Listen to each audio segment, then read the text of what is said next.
For the inherent characteristics of a thing are not the cause of imagined identity. So how will it not be as imagined when construed by imagination?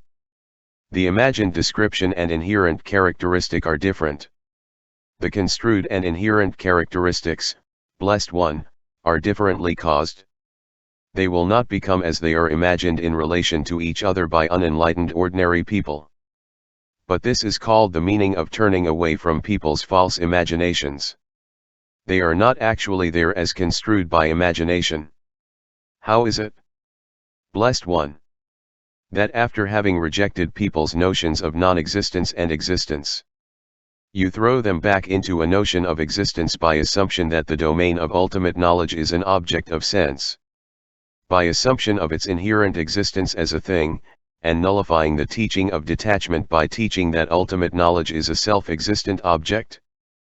The Blessed One said, I have not nullified the teaching of detachment, nor induced a notion of existence, by teaching the self-existence of an ultimate object.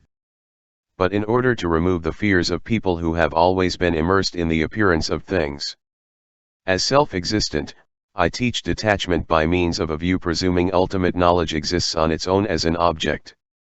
I do not teach them that things exist of themselves, but they will come to abide in a realistic state of detachment attained on their own. With vision not grounded in confusion, having penetrated the matter of subjective mental objects, free of notions of existence or non-existence of external objects, they will come to abide in a realistic state of detachment comprehending three liberations. With vision not grounded in confusion, accurately impressed with the stamp of reality comprehending the three liberations, they will become direct witnesses of the nature of things by intelligence attained first-hand, without reified notions of actual existence or non-existence. Furthermore, Mahamati, it should not be asserted by great bodhisattvas that all things have not originated. Why? Because it is the very nature of assertion to affirm the intrinsic existence of everything, and it is applied for a particular reason.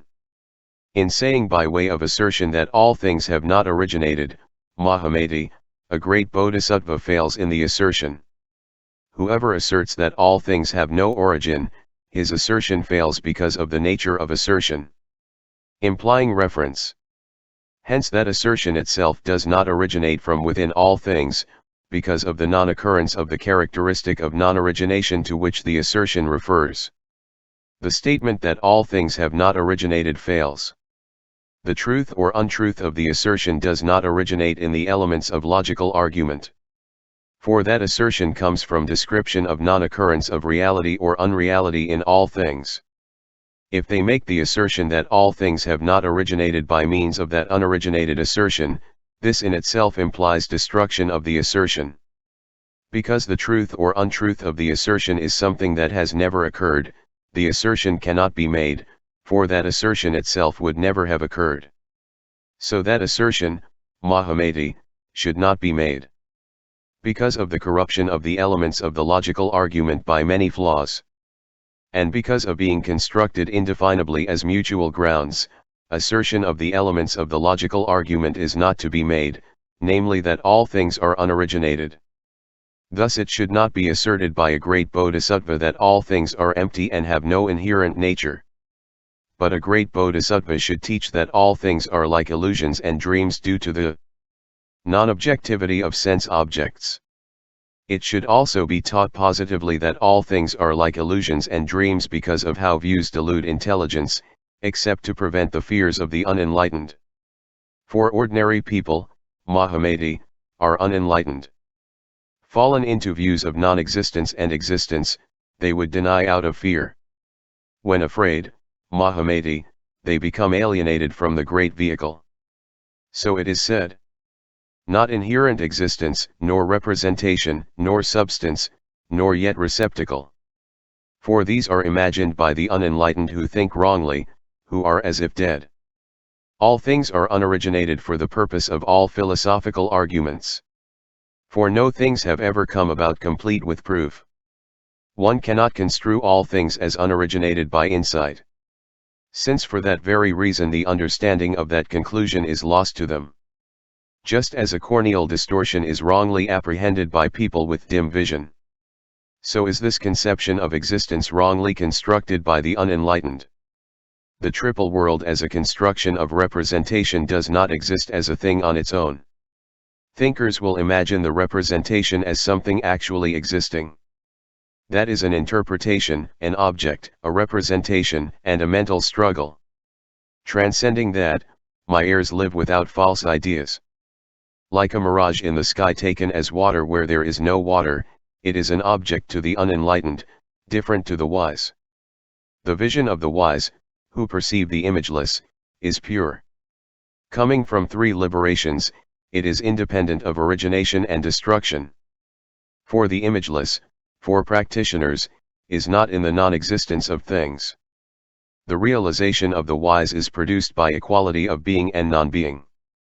For how is the non-existence of existence made? How equality? When one does not recognize outer, intermediate, or inner agitation as mental. Then one takes annihilation for the vision of an equanimous mind.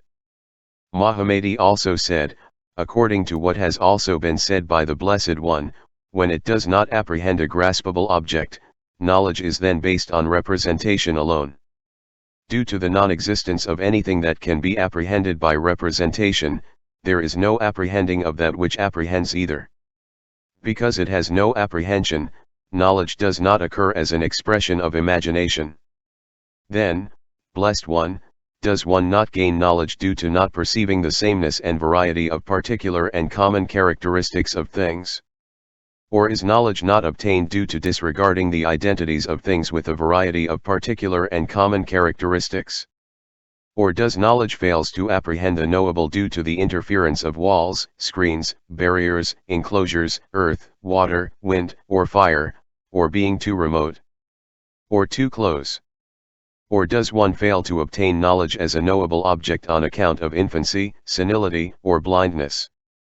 If, Blessed One, one does not gain knowledge due to not perceiving the sameness and variety of particular and common characteristics of things, then that should not be called knowledge. This is unknowing, Blessed One, which does not find an object there. If one does not gain knowledge due to disregard of the identities of things with a variety of particular and common characteristics, that too is unknowing, Blessed One, not knowledge. Knowledge operates when there is something to know, Blessed One, not when there isn't. It is in connection with a cognizable object that it is called knowledge. Suppose knowledge is not obtained due to the interference of walls, screens, ramparts, enclosures, earth, water, wind, fire, and excessive distance or proximity, or not obtained because of a defect in the faculties associated with infancy, old age, or blindness. So if it is thus not obtained, Blessed One, it is not knowledge. It is as unknowing, cognizing an object through a defect of perception. The Blessed One said, that is not unknowing, Mahamati, that is knowledge, not lack of knowledge. That is not what I meant by saying that when it does not apprehend a graspable object, knowledge is based on representation alone. Rather, due to awareness of the construction of objects by one's own mind, given the absence of anything existing externally, real or unreal, even knowledge does not apprehend an actual object.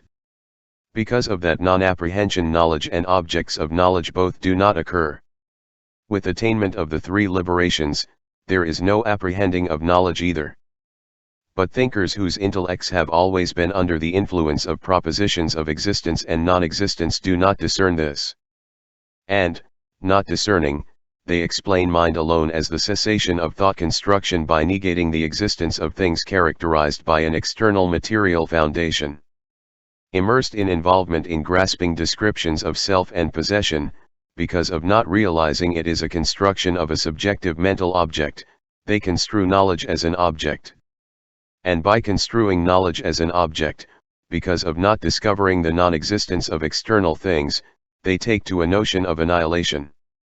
So it is said, if knowledge does not see a cognizable object when it is there, that is unknowing, not knowledge. This is the doctrine of logicians. If knowledge does not see due to absence of identifying characteristics, That is called false knowledge, obstructed, remote or too close. If knowledge does not develop due to infancy, old age, or blindness, even with its object there, that is called false knowledge. Furthermore, Mahamati, ordinary unenlightened people, ever acting in a show of distorted subjective mental construction of conceptual elaboration, inexpert in both self-realized wisdom and guidance, immersed in the appearance of subjective mental objects as existing externally, enter into the path of expedient guidance, and do not actualize self-realized wisdom clear of the principles of the four extremes. Mahamati said, "It is as you say, Blessed One.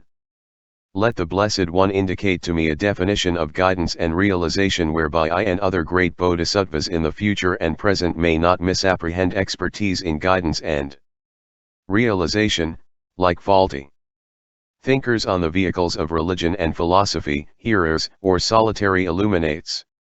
The Blessed One said, "Then listen, Mahamati, and take it to heart, accurately and aptly. I will tell you."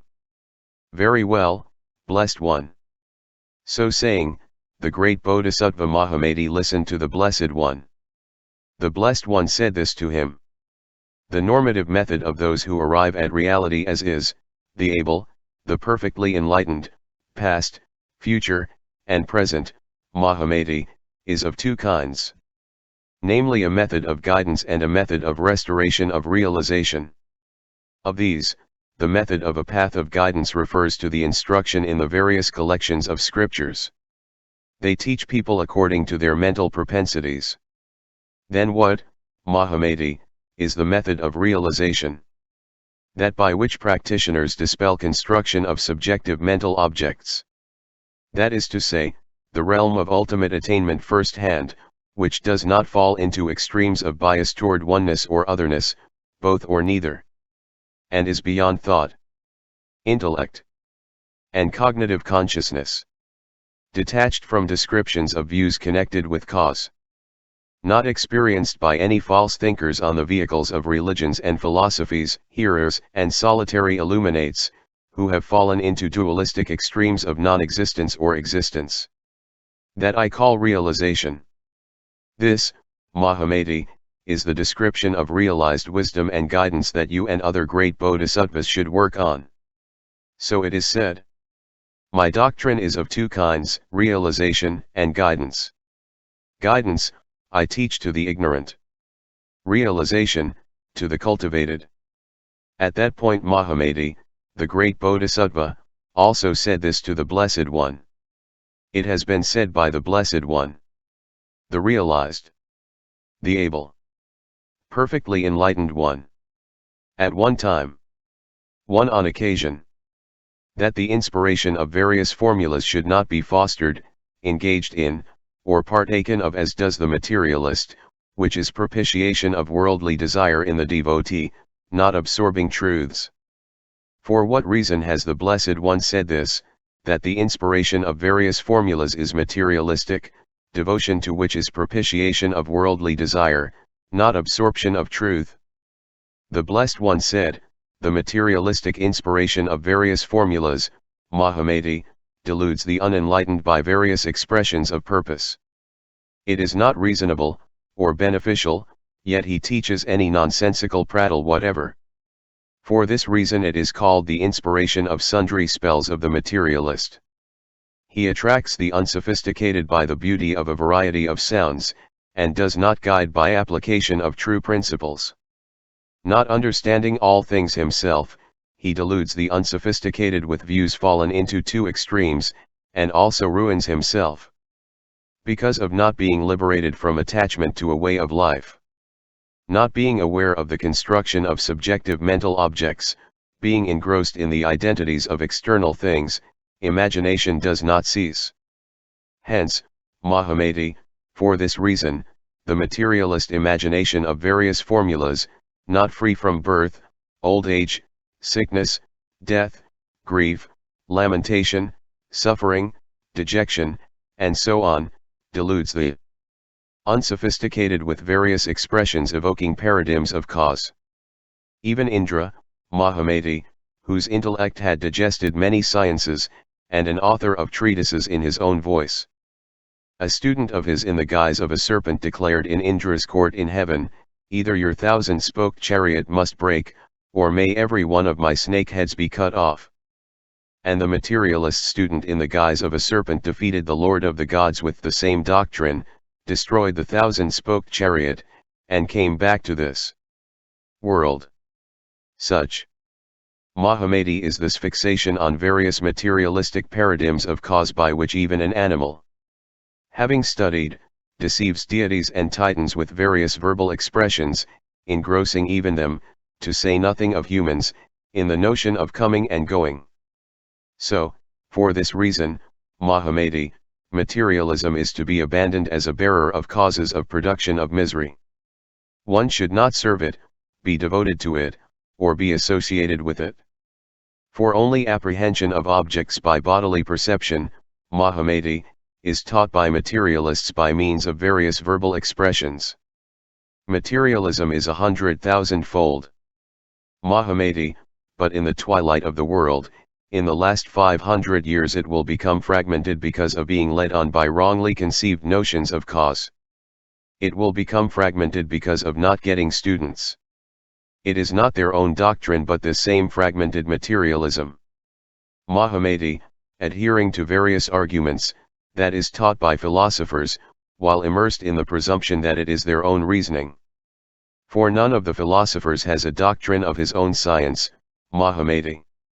Rather, they teach this very same materialism in many forms, with hundreds of thousands of rationales. And because of delusion,